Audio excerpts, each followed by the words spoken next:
నేను ఇప్పటి వరకు అనుకున్నా లైక్ టాక్సిక్ రిలేషన్షిప్స్ అంటే అరవడం కొట్టడం అని, కానీ ద గర్ల్ ఫ్రెండ్ మూవీ చూసాక ఒకటి రియలైజ్ అయ్యా, మ్యానిపులేషన్ అనేది ఫస్ట్ నుంచి కంట్రోల్ లాగా అనిపించదు, అది మన మంచి కోసమే అన్నట్టు స్టార్ట్ అవుతుంది. విక్రమ్ చూసుకుంటే తను ఫస్ట్ నుంచి ఏం బ్యాడ్ గా కనిపించడు, చాలా కేరింగ్ గా ప్రొటెక్టివ్ గా ఉంటాడు.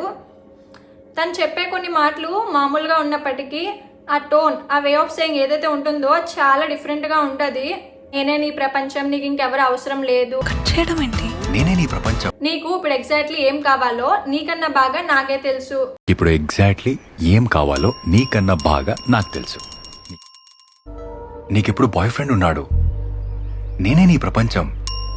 సో ఈ ఒక్క మాటల్లో అనే కాదు, బాగా అబ్జర్వ్ చేస్తే తను చెప్పే ప్రతి మాటలో ఒక ప్యాటర్న్ ఉంటుంది. సో అది భూమాకి అర్థమయ్యేసరికి చాలా లేట్ అయిపోద్ది. నాకు ఈ మూవీలో బాగా ఇంట్రెస్టింగ్ అనిపించిన థింగ్ ఏంటంటే, విక్రమ్ ఫస్ట్ నుంచి రెడ్ ఫ్లాగ్ అనో టాక్సిక్ అనో డైరెక్ట్గా చూపించలేదు. తన మాటలు బిహేవియర్ చూసి మనమే రిలీజ్ అయ్యేలా చేశారు.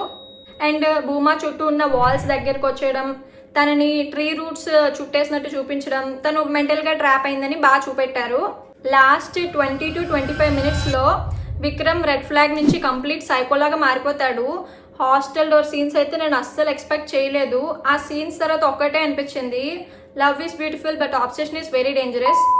ఓవరాల్గా ఈ మూవీలో మ్యానిపులేషన్ ఎలా ఉంటుందో, లైక్ టాక్సిక్ రిలేషన్షిప్స్ ఎలా స్లోగా డెవలప్ అవుతాయో అని బాగా చూపెట్టారు. లవ్కి ఆబ్సెషన్కి మధ్యలో ఉన్న లైన్ని క్రాస్ అయితే కాన్సిక్వెన్సెస్ ఎలా ఉంటాయో అని సూపర్ చూపెట్టారు. సో ఎవరైనా ఈ మూవీ చూస్తుంటే మీకు ఎలా అనిపించిందో కామెంట్స్లో చెప్పండి.